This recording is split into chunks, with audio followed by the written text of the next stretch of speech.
So in covalent bonding, there are certain covalent compounds, covalent molecules, which are way too stronger in their structure, in their texture, than ionic compounds. Reason?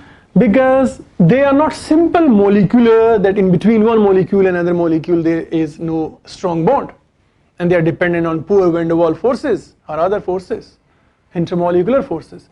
These are giant covalent molecules. The word giant means their covalent bonds are not going to end. They are locked in a relationship of covalent bond that is macro. So they are macromolecule, never ending.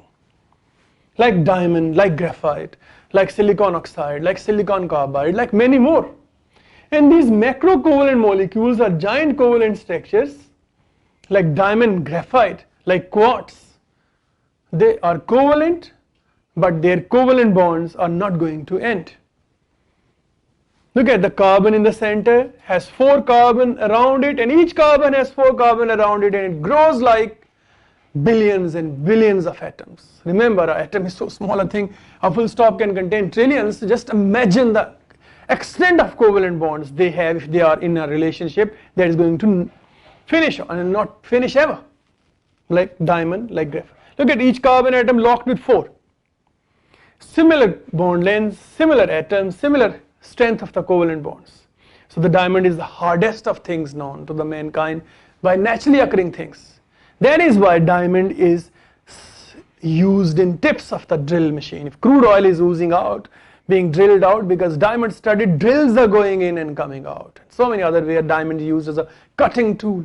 It is used in abrasive to polish the surfaces. Somebody asks you why. Giant covalent structures. Covalent bonds are never ending and so strong, they are difficult to break. That is the reason diamond, even such a friction is created, a heat may be created, but diamond will not melt because it has a 3500 degrees Celsius melting point. Strong covalent bonds, locked, never ending. Macro covalent, extensive, giant, never ending covalent, macromolecule, high melting, high boiling, 3D crystalline. Diamond especially is a diffuse reflection. It is used as a jewel because it's not going to corrode ever. Diamond, although it's carbon. So diamond, look at the graphite. Each carbon atom linked only with 3 others, but never ending layers.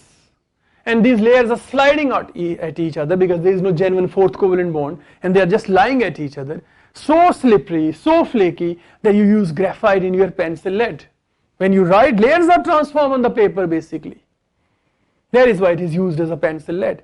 And because of its slipperiness and flakiness, it is used as a lubricant in heavy machinery.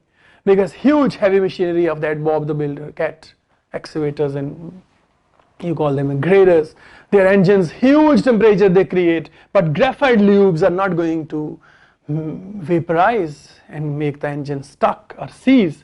So graphite lubes. They ask you why it is used as a lubricant, because macromolecule got a high melting point, will not denature, and also it is slippery and flaky and it reduces the friction. Okay, so it is used as a pencil lead because graphite layers are slipping apart. It is used as an electrode because 1 electron free per carbon atom. 1 electron free per carbon atom. So it is, especially when the layers are placed parallel to each other, wonderful electricity it will have. These layers are also rolled into U-shaped structure by modern day scientists, basically the Japanese. Railed layers, graphite layers rolled into the U-shaped structure, and they turn into what? Nanoparticles and nanotubes. And carbon fibers they are used as, hardest of things man has created. That carbon fibers, the carbon nanotubes, the nanotechnology. Basically that is the graphite being further improvised. But the macromolecular nature and never-ending covalent bonds are basically behind that. Okay, so graphite. Look at carbon in diamond form, in graphite form. Physically they are so different, but chemically they are carbon atoms. That is the reason such kind of the relationship can be called as they are allotropes of carbon. And this relationship is called allotropy. When an element is locked in a relationship, same nature of an element is same basically, chemical properties are same basically, but since they are physically locked in a different relationship, arrangement of atom is so different that makes them different from each other physically in properties. We call it as allotropy. allotropic forms of the carbon, diamond and graphite. Okay, there are so many other allotropic forms like coal and charcoal and soot and smoke, and some you might see somewhere in your exam that the football shaped molecules, you call them in Buckminster fullerenes, carbon atoms basically in a football shaped molecules, fullerene C60 or C3820 or some others. Okay, modern day molecules, Buckminster was the tomb after which that molecule was named, the new discovery of that allotrope. So there is also one allotrope. Carbon nanotubes may be a part of a little question, that because they are the further derivation of graphite. The graphene is one layer that is being taken off and rolled into a U-shaped structure. And then the football shaped molecules, there is also Buckminster fullerenes. But one thing you need to know about all them, they are macro, they are giant, they are never ending, they are covalent, they have high melting and high boiling points. That's why they are used for that hot stuff.